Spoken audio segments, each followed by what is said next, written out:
निगरान वफाकी वज़ीर दाखिला ने वाज़ेह कर दिया कि पाकिस्तान में गैर कानूनी तौर पर मुकीम तमाम अफराद को हर सूरत जाना होगा।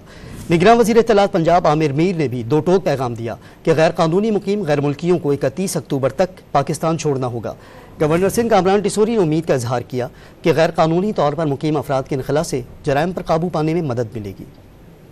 गैर कानूनी तौर पर मुकीम गैर मुल्कियों को पाकिस्तान छोड़ने के लिए 31 अक्टूबर तक की डेडलाइन। निगरान वफाकी वज़ीर दाखिला सरफराज भुट्टी ने इस्लामाबाद में गवर्नर सिंध कामरान टिसोरी से मुलाकात में वाज़ेह कर दिया कि पाकिस्तान में गैर कानूनी तौर पर मुकीम तमाम अफराद को हर सूरत जाना होगा। गैर मुल्कियों के इनखला की तारीख में तोसी बिल्कुल नहीं होगी। गवर्नर सिंध कामरान टिसोरी ने बावर कराया कि गैर कानूनी तौर पर मुकीम अफराद के इनखला से जराइम पर कंट्रोल करने में मदद मिलेगी।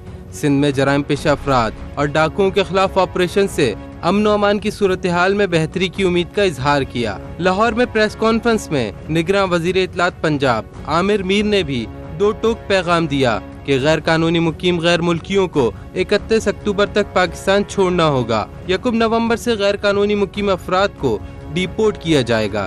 पाकिस्तान में गैर कानूनी तौर पर मुकीम 99,000 जो अफराद हैं गैर मुल्की, उनको डिटेन किया जा चुका है।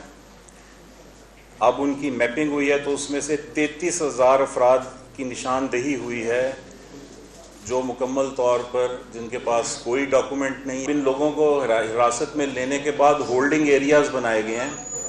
पंजाब में 36 मुकामात पर इन लोगों को डिपोर्ट किया जाएगा। निगरान वज़ीर इत्तलात पंजाब ने बताया कि गैर कानूनी मुकीम अफराद को डिपोर्ट करने के लिए जुम्मे और हफ्ते के दिन मुकर्रर किए गए। पंजाब काबीना ने डिपोर्टेशन प्लान की मंजूरी दे दी है। आमिर मीर ने यकीन दिलाया कि कानूनी तौर पर मुकीम गैर मुल्कियों और रज़ाकाराना वापस जाने वालों के खिलाफ कोई कार्रवाई नहीं होगी।